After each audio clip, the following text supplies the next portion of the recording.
Hello guys, in today's video we are building a £20 PC and this is the closest we've gotten to it. This is a Lenovo laptop motherboard, so it did have to cheap out a little bit, but that's fine, still counts as a PC. Over here we've got the CPU, an i5-7200U, which is led to the fan, which cools it down, releases the heat from here. Got the CMOS battery, DDR4 RAM slot, your NVMe, your DVD slot, put in the DVD player thing, and this didn't come with a power out, so we had to do some soldering to get that in. Over here we've got HDMI, USB port, and a Ethernet that's broken. And if we just flip this over, we've got 4 gigabytes in total of 2133 DDR4 RAM, which in total accounts for 4 gigabytes of the RAM. So we've got a RAM there and then a slot there, which is pretty good. And now we're getting to the main reason we chose this board in specific, because it actually has the power button on the board itself. Now a lot of laptops usually have the power button on the keyboard, but now we can actually turn it on from the motherboard, so that's pretty awesome. So yeah, Lenovo brand motherboard, laptop motherboard is what we chose. Let's just move on to the testing. As you can see, we've booted up into the machine. We've got the CPU, the i5-7200U, the 8 gigabytes of RAM, the SSD, the USB stick for more storage, Ethernet, and the Intel HD 620 integrated graphics. Let's boot up the first game and see how it runs. As you can see, we've booted up in CS2. You can see the afterburner up there, and in the top right I've put a power usage for the amount the PC uses. For the settings, we've got 720p all low settings, capped at 65 FPS. So let's just hop into a match and see how it runs. As you can see, we've now booted into the game, and we're getting a not very stable 30-ish FPS.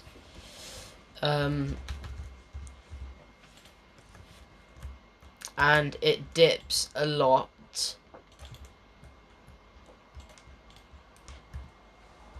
As well as the GPU using about 80%, the iGPU, the CPU at about 74 degrees, and 100% usage, so you know it's struggling. So yeah, I would not really recommend this for CS2 or any competitive title for that matter.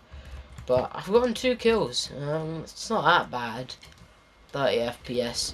One thing I will check is lowering the resolution to a 4:3 one, seeing if that helps FPS in any way, so let's do that.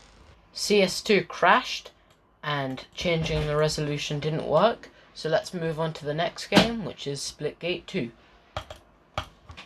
Splitgate 2 did not work, so the next game we're testing instead is GTA.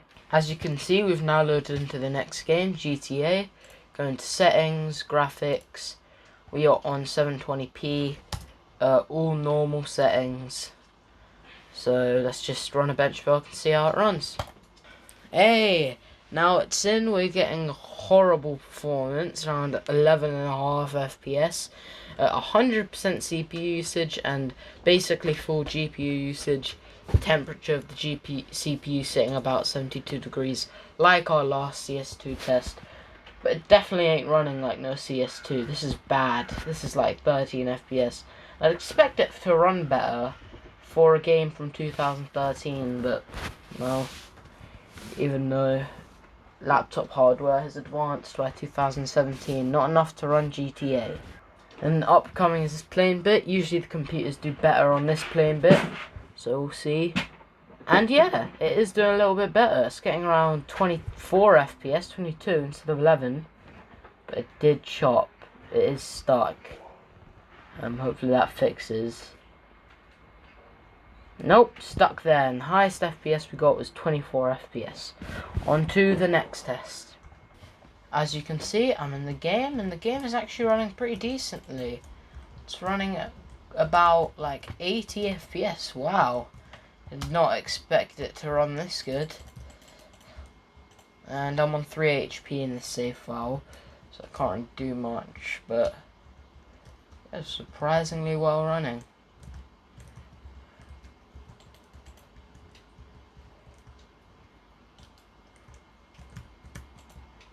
Yeah. Expect it to run potato, but runs pretty good. 60-ish FPS, 90% GPU usage. CPU isn't even that hot, 65 degrees. It's only being used about half percentage. Yeah, let's try and increase the graphics quality and see what happens. This is pretty good. Let's try and do 1080p on medium quality. Okay, now that I've changed the resolution and upped the graphics quality quite a bit, the performance has taken a hit, but not as big as a hit as I would have thought it would. It still runs decent-ish, like 20 FPS. Actually, that's not decent, but it's playable. It's not like an FPS game, so it works. But everything's maxed out now. CPU temperature's the same, but it's now maxed out at 100%, and the GPU is on max usage now as well. So I'd just recommend sticking to low settings, 720p, if you're considering playing this game. So yeah, it's the end of testing for this game. Let's move on to the next test. As you can see, I've now booted into Fortnite. I am on 720p low settings on 50% 3D resolution. So let's just pop into a match and see how it runs. As you can see, we're now in the game, and on the battle bus getting around 40 FPS. Get off around 25. Max CPU usage. Oh my god, the temperature's up at 76. That's the most we've seen today. The GPU's chilling. I don't know what's up with the GPU, but it's not being used at all. We'll see the FPS change here once we land.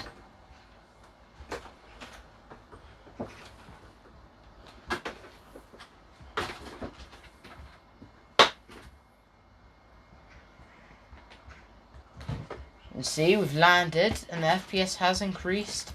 Hit around 50 there, but most of the time it's still on 30.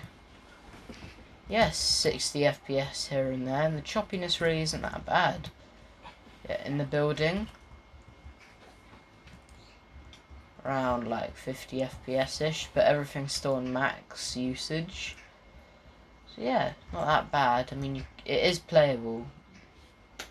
It's not like it's impossible to win on this. Well, maybe it is with those dips, but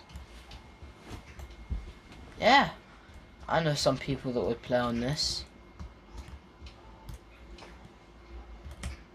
It probably runs better than a PS4. So yeah, see if I can get a kill of some sort. Pretty sure there's no other people in this area to kill. But yeah, the frame rate is stabling out. There's less and less dips as I play on. So yeah, if I shoot a bit and build a bit, FPS does not dip down at all. So yeah, that's pretty good. There's no sudden dips anymore.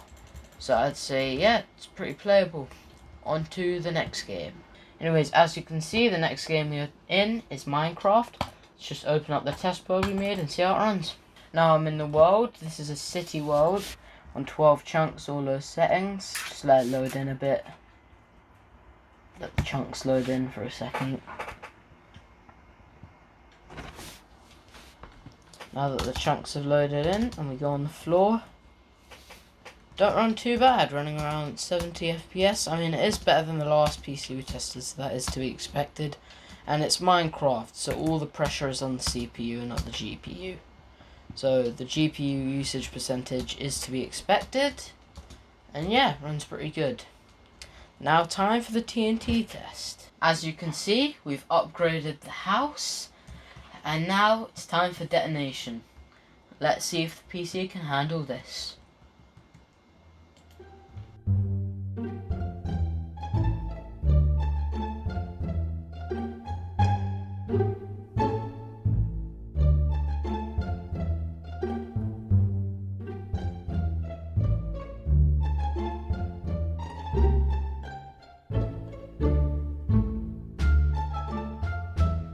GPU usage obviously, and the CPUs are the same.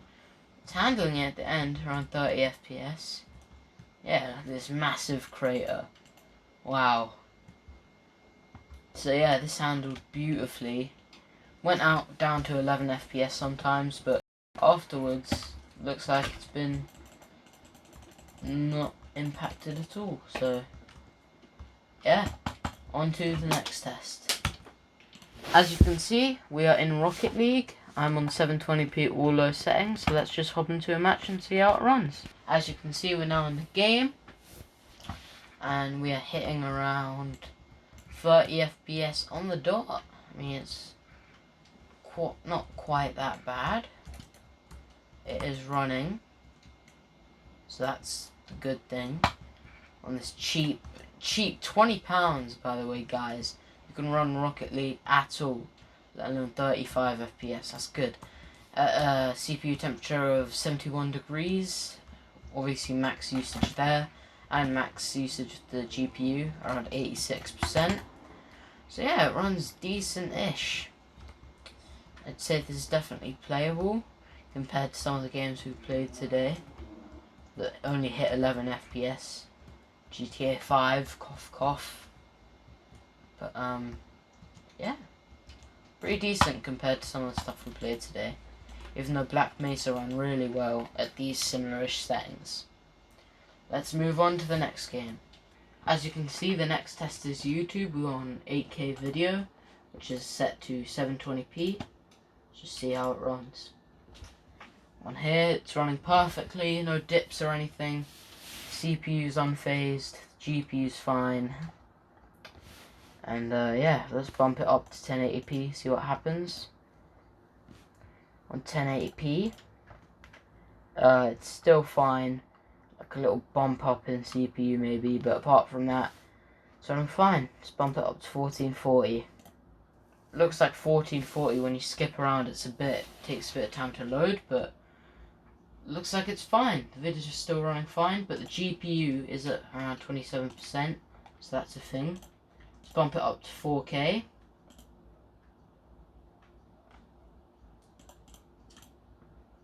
It somehow runs 4K as well, fine.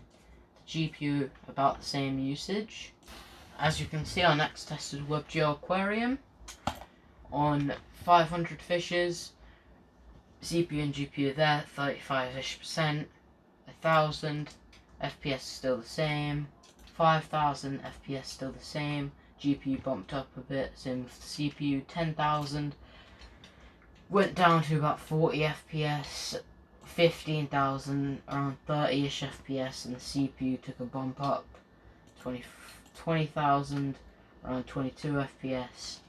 25,000 around 18 FPS, and 30,000 around 15 FPS. The CPU and GPU at the similar percentage. So let's move on to the next test. As you can see, the next test is Cinebench, so let's start a multi-core test. And guys, I want your guys' opinion. Let me know what we should do with this £20 PC in the comments.